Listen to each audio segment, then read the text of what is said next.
Hello and welcome. I'm Tim Hayes. I'm your host for the first hour, and today is Monday, June 28th, 2021. Welcome to Mind Shifters Radio. As always, we are grateful to everyone who's joining us here today, whether you're live or in the archives, as we spend another couple of hours teaching and supporting people in using some of the most powerful, effective, efficient, and accessible tools that I've ever encountered. These tools are available absolutely free at whyagiin.org. If you go to that website and click on the link that says Start Here in the upper left-hand corner of the page, it'll take you to a page where you can download and read Chapter 24 of Dr. Michael Ryce's book. His book is titled, Why Is This Happening to Me Again? That chapter of that book contains a narrative description of the primary tools in this work, the Reality Management Worksheet, sometimes called the Reality Management Wake-Up Sheet, and you can also download the actual tool itself, a little PDF file. You click on it, download it, print it off, and use it as often as you'd like. You can also download a whole host of audio files of shows just like this one where people have called in and been stepped through that process, and those files can serve as a tutorial for you to get access to and improve your skills at using this powerful tool that I've been using to great effect for over 17 years to improve the quality of my life and relationships and effectively turn any negative emotional state into part of the infallible guidance system that each of us has been given. You can also go to your App Store and type in the three words Heartland Aramaic Forgiveness. And before you're done typing the word forgiveness, you'll see the glowing heart icon. If you tap on that, it'll let you download a completely free and private app that contains the Reality Management Worksheet and an abbreviated version of that worksheet process, as well as a copy of the Dragon Klingon game, which is a wonderful way to introduce these tools to even younger audiences. We hope you do that soon and often, because that quite often leads to questions or comments. If you want to leave a comment or a question, you can email Jeannie at jeanie at whyagain.org, whyagain.org, or you can email me at tjh@mindshifters-academy.org, or you can give us a call directly if you're listening live. Our call-in number is 563-999-3581. We're also doing the Course in Miracles lessons and the Course in Miracles experiment lesson with Pam Grout. So Course in Miracles lesson for today continues the review.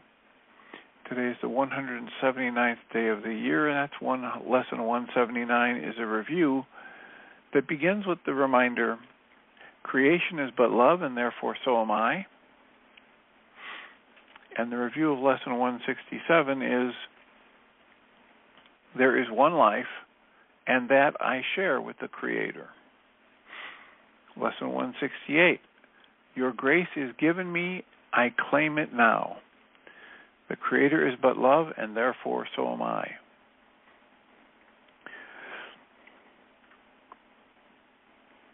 Pam Grout titled her lesson 179 in her book, The Course in Miracles Experiment, Truth merely wants to give you happiness. She quotes Course in Miracles as saying, lay your interfering thoughts aside. Pam writes, the dude is but love, and therefore so am I.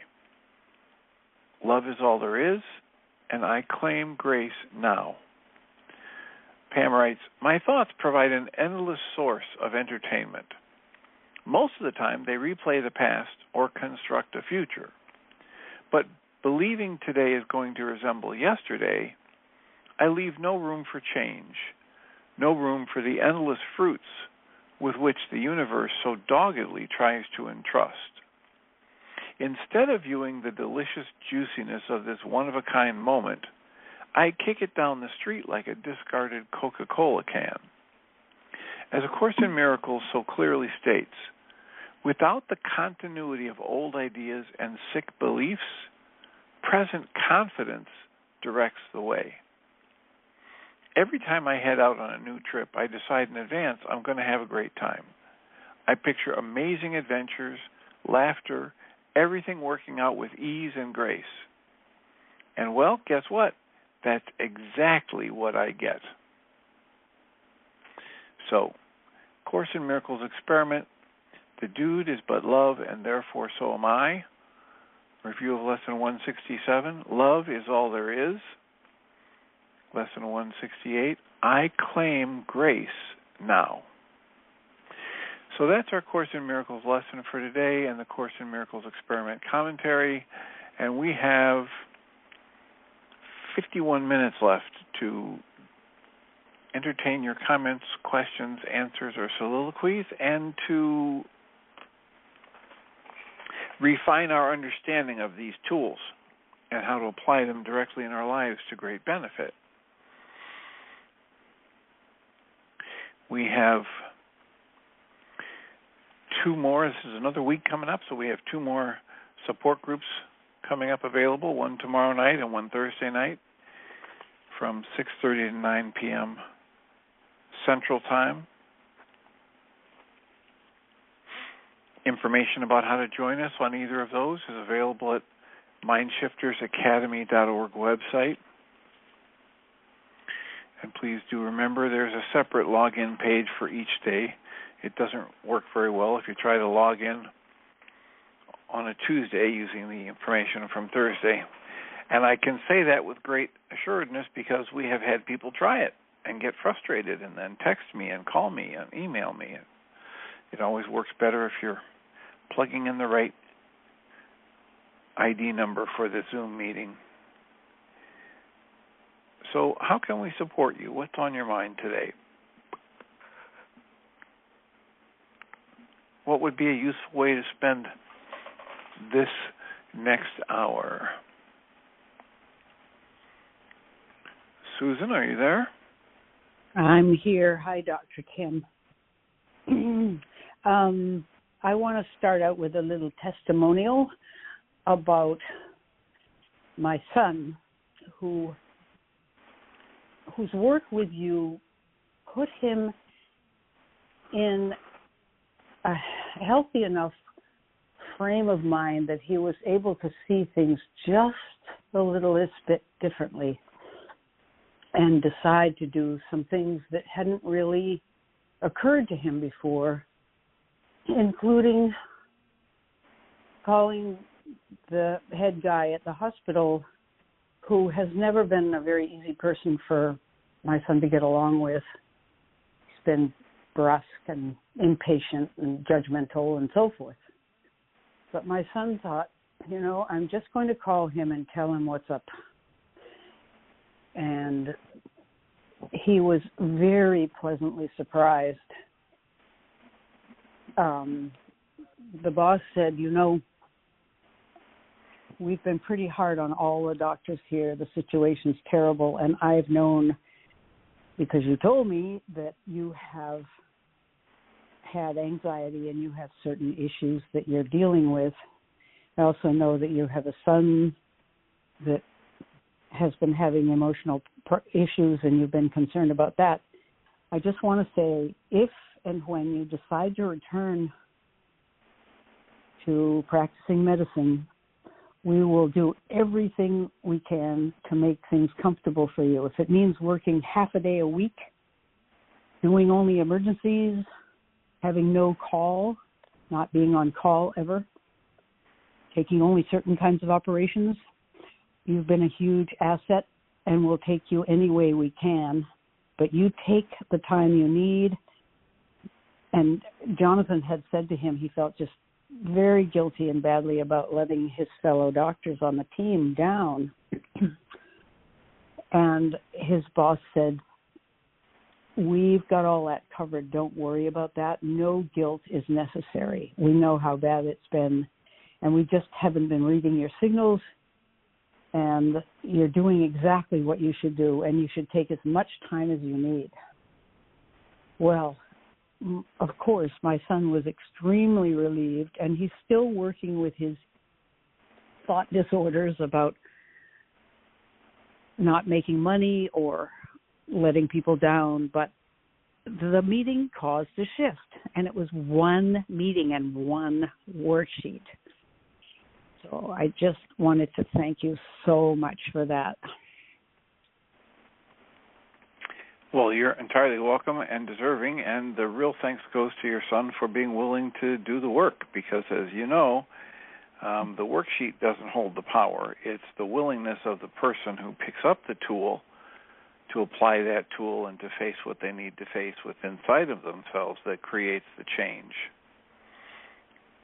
And so congratulations to your son, and I look forward to updates as he sees fit to share. Yeah, I hope he comes on again, but he's away today and possibly tomorrow, which is also good. He's gone to see some friends with his older son. He's just, reaching out in different directions, which he didn't have the bandwidth to do before. He was on a track of paralysis and work and anxiety and work. And so it's really wonderful to see this. He did say that everybody was so kind on the group. He mentioned a couple of names, and he just said people chimed in, and he said it was just perfect. I was afraid they were going to give me a pile of advice. He said nobody gave me advice. They just identified, listened, empathized, whatever it was. So thank the group. I don't know who they are, but I know a couple of them, but I'm not going to name their names on here. But anyway, thank you for them. Well, I will, and it is. It's usually, there are. If I think back over the last 17 years, I've been doing support groups for this work. I would have a hard time coming up with a situation where that wasn't people's experience of the group, because the people that are drawn to that kind of group are the people who are there to do their own work, not to preach to somebody else. So it is a lovely group of people. You never know who's going to be there, but I'm glad it was useful for him. Yeah, it was. So, number 2, I have a question. I remember our discussions about honesty, and I've been watching my own little ways of fudging things, exaggerating things, omitting things. It's been a good exercise. This morning, my daughter said something to me about how she's had a shift in her staffing at the cathedral where she's the dean. One of her major assistants is leaving to be an interim priest at another parish for however long it takes for that parish to call their own priest. So she has a lot of fears about suddenly having to handle a great deal more work than she has been doing. And she said something about her fears about being abandoned, left alone, left to her own devices. Now, when she was a tiny baby and a very little girl, things were very good in our house. And I am crazy about little kids and little babies, so they had a good start. But then something happened having to do with my husband's mental health problems too, where I became extremely distracted. And I was there for the kids, but I was emotionally not so well there for a while. And she was just at that age, 3.5 to 4.5 about, where she probably felt abandoned with a distracted mother. And I didn't want to go into that with her, but I'm wondering if not going into that with her is a kind of dishonesty or withholding. I don't want to admit to her that I was a negligent mother. You know, I don't want to reinforce her belief that, which seems rather amorphous. She tells me she doesn't have memories that young. She doesn't have many memories at all.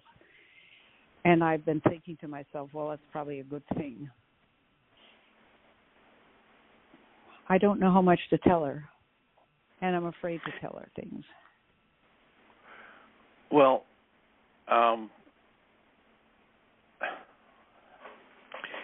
I also, I should mention that we had people in the group last night who didn't have access to the 5-step short version, the mental short version of the reality management worksheet, and that worksheet and the forgiveness pattern that we use in the support groups that so many people find as a powerful supplement or add-on to the reality management worksheet. These are available absolutely free at mindshiftersacademy.org. And we're in the chapter on choosing teachers in the book, Why Is This Happening to Me Again, chapter 14. If you're following along with us, we're on page 84. And we're talking about the difference between a true teacher and a false teacher. And basically the way you tell is who do the benefits accrue to. Somebody's got their hand out, always asking, give. You got to give more, threatening, all this stuff that goes along with that money game, then you know that you're in front of a false teacher. If their hand is always out to raise you up, to offer you support, to support you moving forward, then guessing from your experience and your fear and your guilt or shame and laying down some hypotheses is probably counterproductive. Yeah, you're helping me see this from another angle. So I could go to her and say, do you want to know what was going on in the household during that time? But I'm afraid it would make her belief in her having been isolated. There was a period of time, for instance, when she was at her nursery school, where the nursery school called me and said, your daughter is sucking her thumb and sitting in her cubby out in the hallway. She's not interacting with the kids. And she's been doing that a lot lately. And I wonder if she should go into therapy. And we did. We had her go into therapy for a while, and it was a play therapist. I don't know what she did.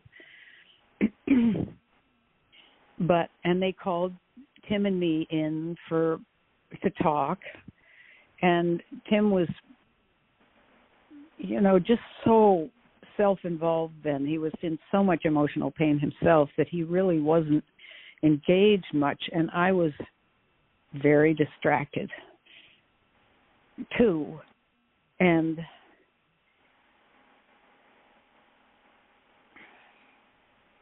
I don't think much came of that, except that Catherine remembers this doctor, Dr. Wolf, a young woman.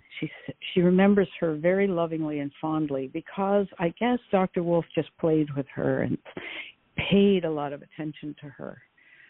I don't know why I'm so ashamed about that now that I think about it. It's helpful just to talk about it.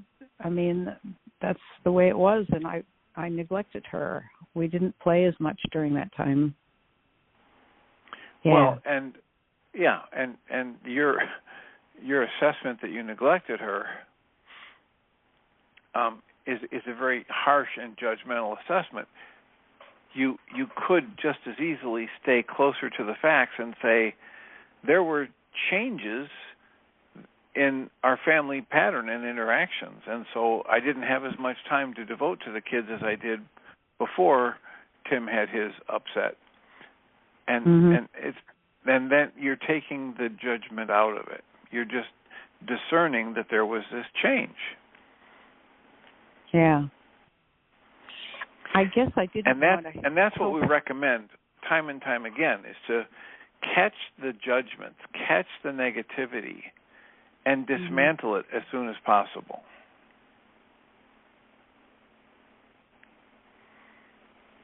There was a change. Was it neglect? Not necessarily. Neglect is a judgment word. But there was a change in how much energy you had to devote to playing with her and just the quality one-on-one time, because there's only so many hours in the day. And when one member of the family has needs, everybody, the energy flow shifts, and sometimes it shifts away from certain people who were getting an abundance of it previously. Yeah, I guess my fear is I don't want to fan any flames about her belief that she was isolated during that time. If I tell her those things, it may become worse or something. But I don't know. Boy, I'm confused about this.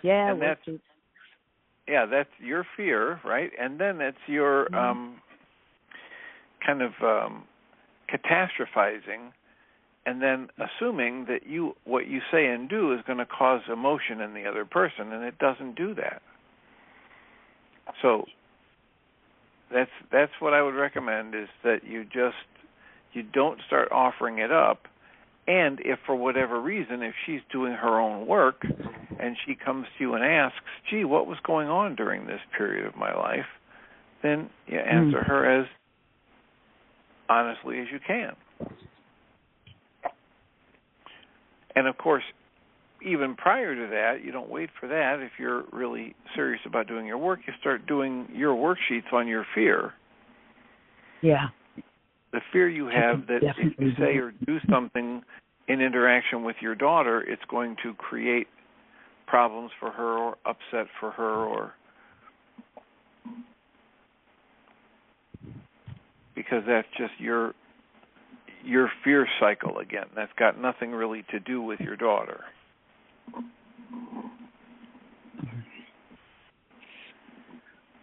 Good. That's good.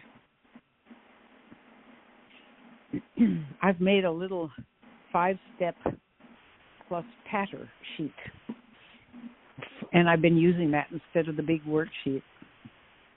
It's been good. You've been using a 5-step what? The shortened worksheet, the 5-step that my son said you used in the Zoom meeting.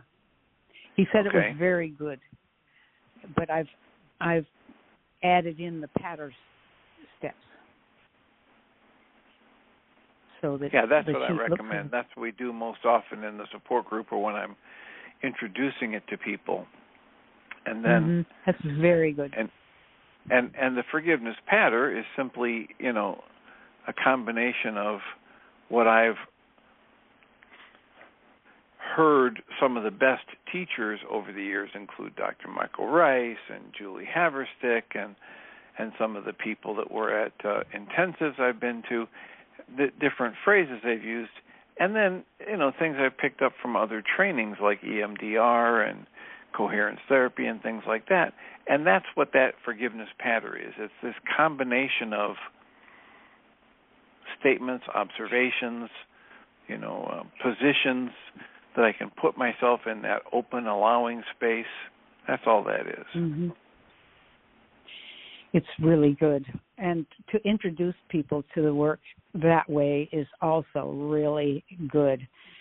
I've been running this Zoom group, and it started way before COVID, and we would meet in person at my church, and people would look at the complicated 7-step or longer worksheet and say, oh, my God. One woman said, I'm not going to do this. Well, she does it. She's one of the best users of the tool. But it was a little bit of a hurdle, and I can see why starting with this and maybe moving to that at some point might be really good.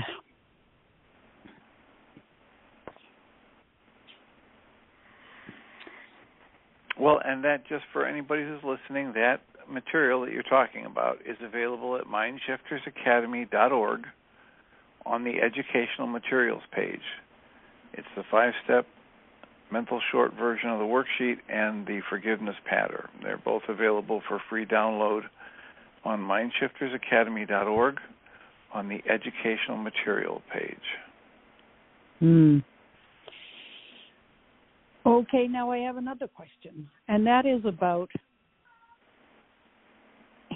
treating or making changes in your thought processes using physical things. And I know you use the tapping to do that. But I listened to a very short, it was an infomercial, and I can't remember the woman's name. She was introducing some DVDs that she made, which are, they cost, so they're not free. But what she was saying is that figuring things out, which you and Michael both say, figuring things out,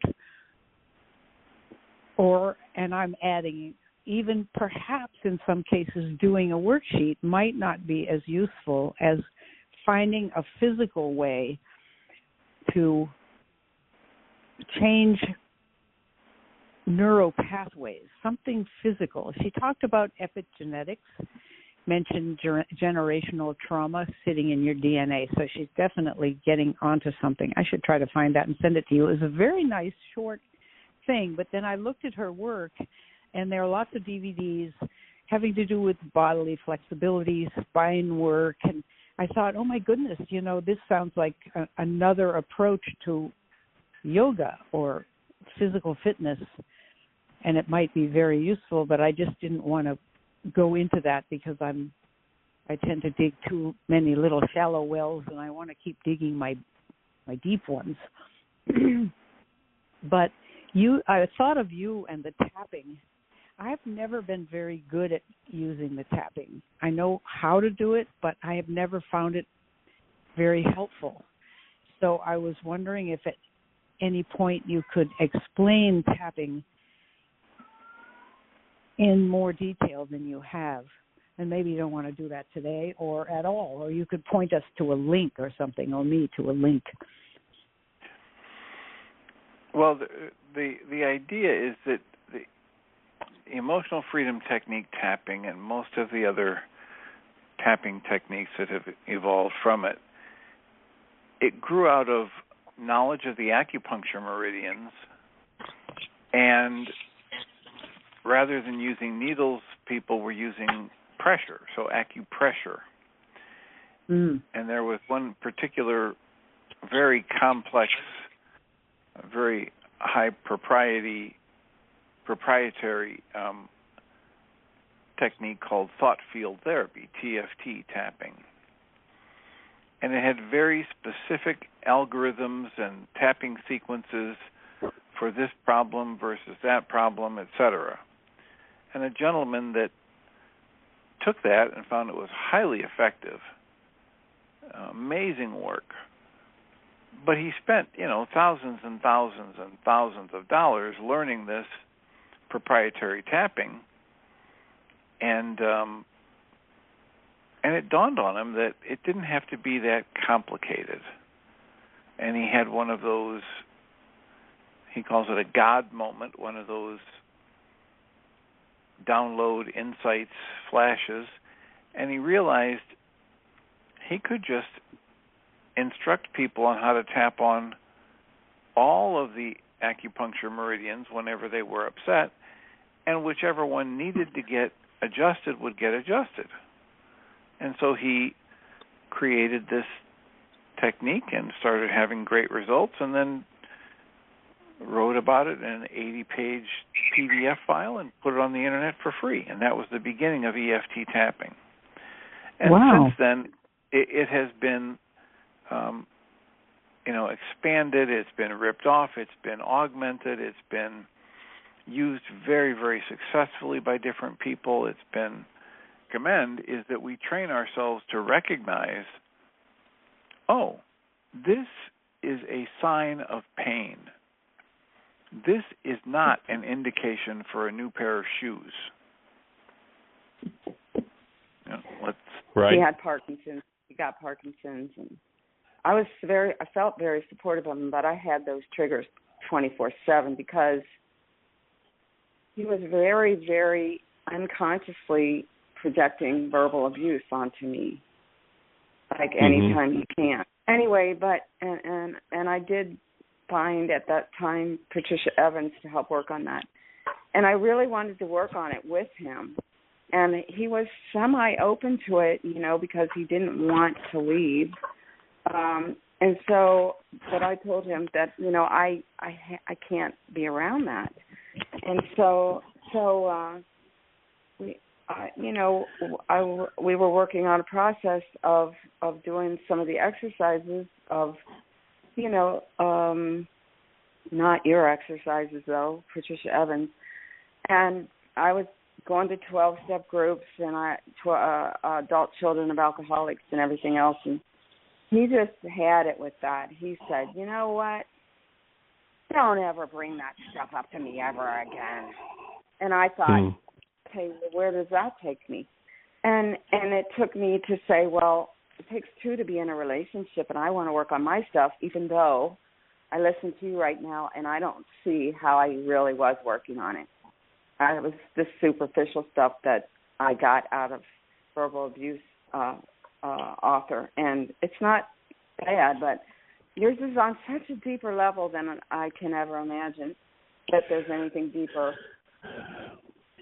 I just want to finish that thought, though, and say I'm reminded of when I'm doing this work, this transcription work, when you bring up, and I've heard it before, that, there's four... I can get better even though I have no way of knowing how. So I'm going to calm myself. I'm going to think loving thoughts in the presence of something unlike love, and guess what happens? The shift happens. Transformations happen. Healing happens. Integration happens. So I think it's not the least bit a coincidence that these techniques have at their foundation the same understanding and the same dynamic. You acknowledge something that's upsetting or painful or less than love. At the same time, you focus on loving thoughts and acceptance, and then you keep your breath moving, and then you stimulate the energy points that go along with the acupressure meridians.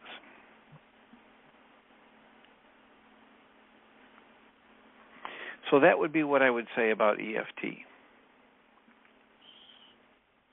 Okay, years ago, well before I ever came onto the radio show, I worked with a young woman who was a naturopath and a functional medical person, wonderful person, who taught me tapping. And she would say something like, even though I am angry at so-and-so, or even though so-and-so said a mean thing to me, I accept myself and God accepts me or loves me unconditionally. And you tap on all the points saying that to yourself. That sounds like exactly what you've just been talking about. Exactly. She was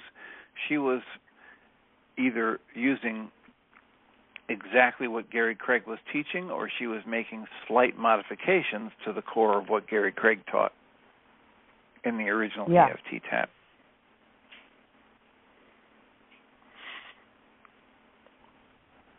Well, I guess I should try it again, although the work that's been happening over these weeks about my son and everything, I've had a lot of shift and relief from anxiety. Because they think I've now ruined chocolate for them, or I've ruined chips, or I've ruined their favorite diet drink, Tab or whatever. Because after a few rounds of tapping, when they smell or taste that thing that they were craving, it tastes rancid, or it tastes purely like chemicals or metallic, and they have no desire for it whatsoever.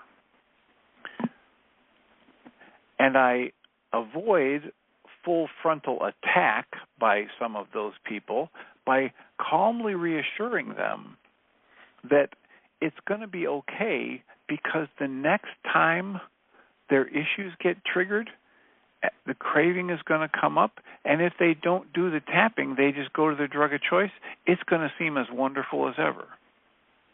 Mm-hmm. Because the only thing that makes it seem so good is that their body-mind unit knows this substance will numb them to the pain. Yeah.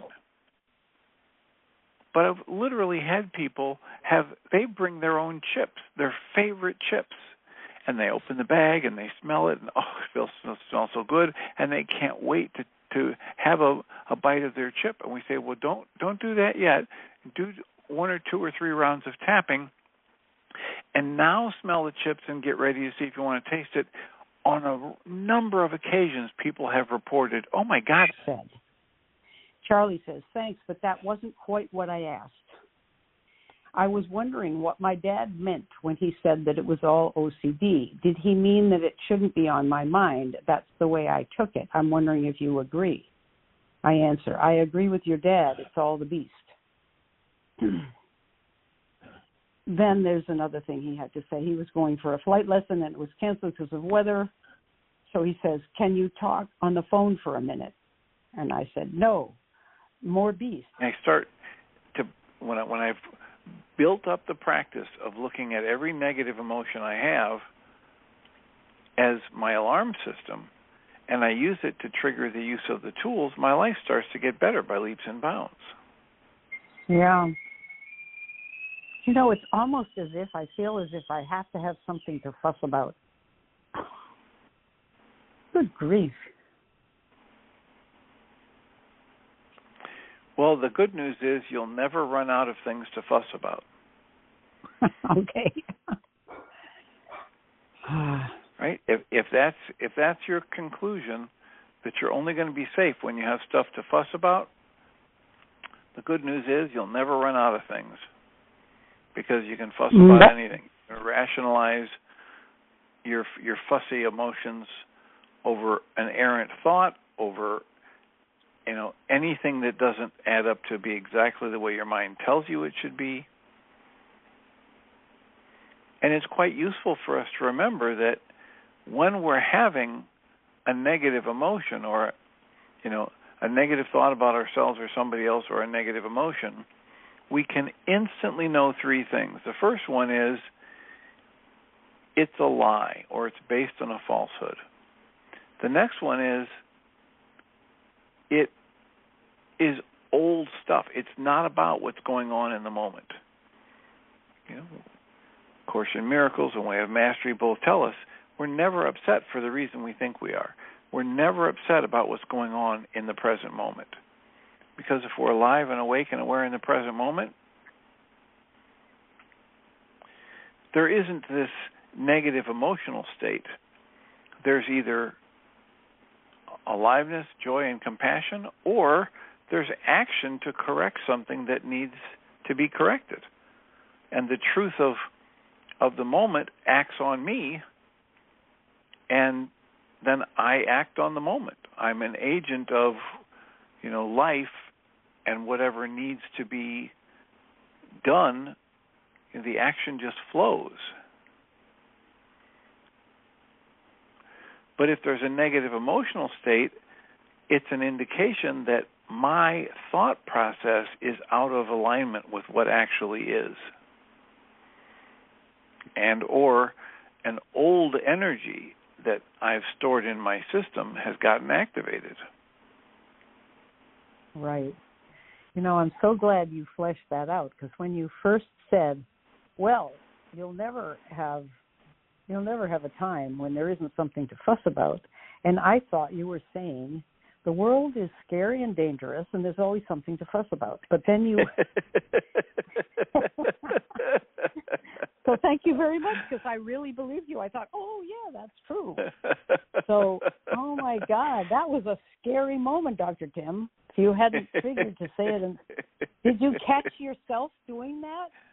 So that you No, because I was intending the second interpretation, which is we can always create negative rationalizations. That's what we've been conditioned to do.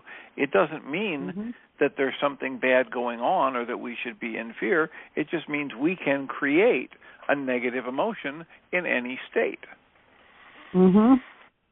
Well, and most of us, from our families and our culture, have been conditioned to do just that and then blame it on actuality. But actuality is never the cause for my upset in the moment. Whoa, that was a very interesting little mini play we just went through. Wow. Okay. Wow. Yep. I got right on board right away with the fact that it is scary out there and there's a lot to be scared about. Oh, thanks for fixing that one right away.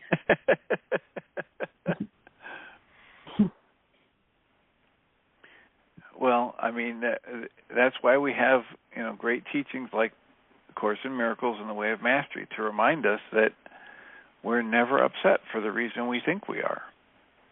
Mm-hmm. And so whenever my mind tells me I'm upset because of what's going on outside of me, in the world around me, it's never the truth. Right? Yeah. Course in Miracles says it in various ways with all kinds of double negatives and vulnerability and invulnerability. But I like to say, every time it talks about your invulnerability, I just substitute the phrase, your perfect safety. Mm-hmm. Right? There's nothing of value that can be taken from you and nothing of value that can be added unto you, which means you are, in this and every moment, perfectly safe. Your true nature has never been chipped, dented, rusted, faded, or broken in any way. You remain as you were created to be. That's what Course in Miracles and Way of Mastery say over and over and over again. What's true is always true. Your true nature is always true. You remain as the Creator created you to be, which means you are perfectly safe. You were created in the image and likeness of the Creator, which means there's nothing wrong with you. There's nothing that needs to be fixed at that, at that essential level. Mm. There are thoughts that are errant or unproductive or counterproductive. There are thoughts that build into illusions and delusions about your lack of safety and the threat in the world, and yet none of them are about your true nature or the true nature of the world that you live in until it's complete. Yeah. Right. Yeah. An infinite number of times. This is why we talk so much about how I'm never going to be done with this work.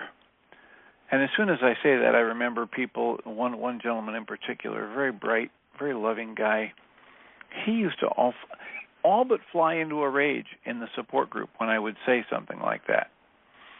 And he wanted to hold out that it is possible to heal in an instant and reach enlightenment, and I would just say, okay.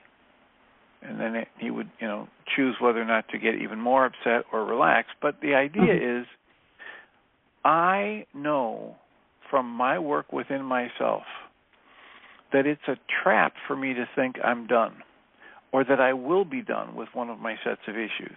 And I learned this early on in graduate school when they said to me in the freshman year, in the first year of grad school, they said, now that you're identifying some of your core issues, you will take these with you to the grave. You'll never be done with these core issues. What you can do, and we hope you do, is use these tools to get better and better at working with your core issues. And so, and the more you work with them, the better you get at dealing with them, the less negative impact they have on your life, the more you view them like an old friend later on in life. Oh, there's my anxiety kicking up. Oh, there's my negativity kicking in. Yeah. Oh, there's my low self-esteem rearing its ugly head, trying to make me believe I'm less worthy than some other person. And when that happens and I own it, then I can start working with it to dismantle it or dismantle the rationalizations that underpin it, that make me want to convince myself that I really am in danger or that really is a truth that I'm not as good as most people or I'm not as valuable as somebody who has created a vaccine or a clean energy source. When the fact of the matter is, there is no person who's ever been born who has more value than Susan Bingham.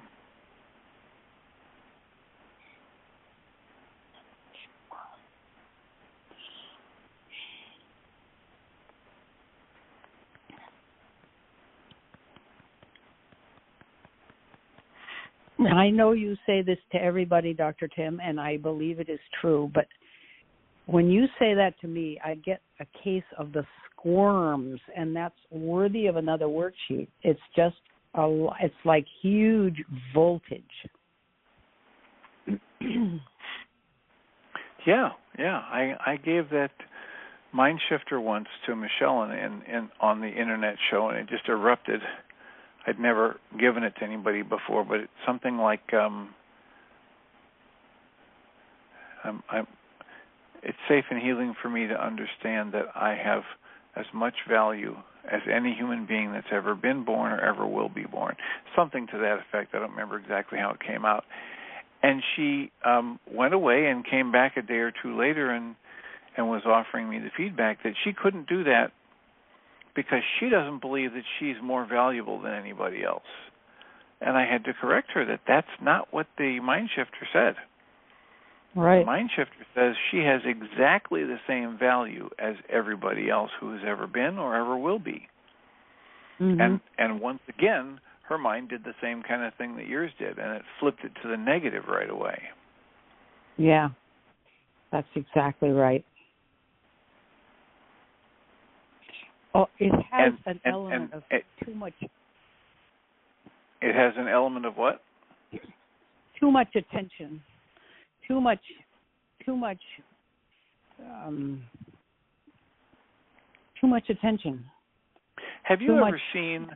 Listen to me for a minute, because I think I have the gist of what you're saying. Have you ever seen a magnificent tapestry? Yeah. I mean, really? You've seen bright colors, full display of beautiful details, and a scene that's just a beautiful tapestry. Sometimes it's a pictorial representation of a whole story. Ever seen one of those? Yeah. Boston Museum of Fine Arts. Have you ever looked at one of those and said, you know, this thread right here is demanding too much attention? This thread that's making up the nose of the dog or the point of a star, or this thread right here that makes up the little finger of this character, this is demanding too much attention. Have you ever thought that? Yeah. No. You have? Yeah. No, I have not. Yes, I get your point. No, I haven't. Haven't thought that. So notice the twist in your thoughts that makes you think it's grandiose to think that you have as much value as any other person. It's an absolute kink and a twist in the logic. Essentially, it's the kind of story that, or the kind of theme we're talking about that's in the story, It's a Wonderful Life, where the story is not how magnificent and how much more useful George or whatever the main character's name is than anybody else, but the story is how our lives are woven together in ways that we can't see and understand, and that each one of us has value.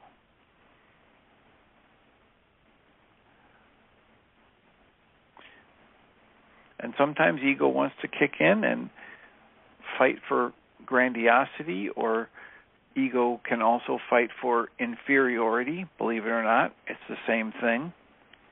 It is. The part of me that wants to beat myself up because I'm so stupid or inferior or worthless is the same part of me that wants to think that I'm better than anybody else.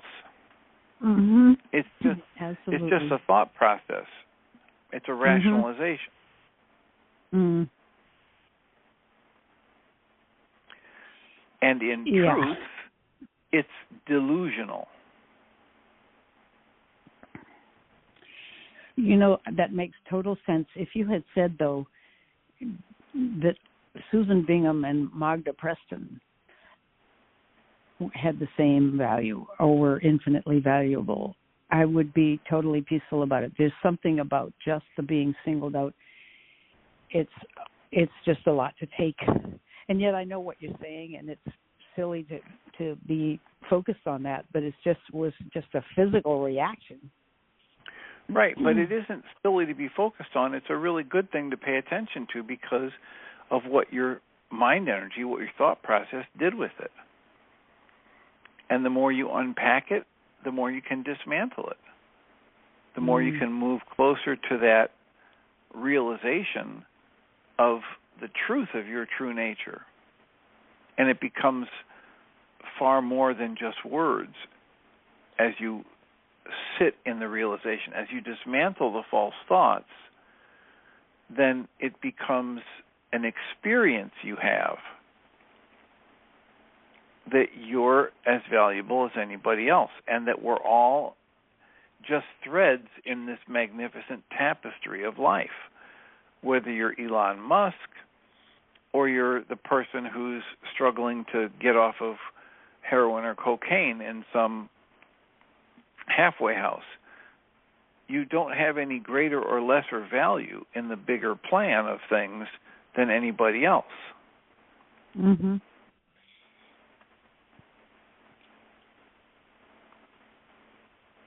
Regardless of how many times people want to argue for the opposite.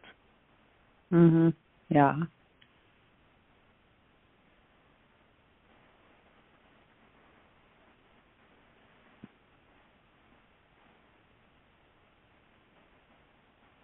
So breathe into it, watch what your thought process did, and make a choice about whether or not you're going to do some work on that or just let it slip away again. To come up another day, either to,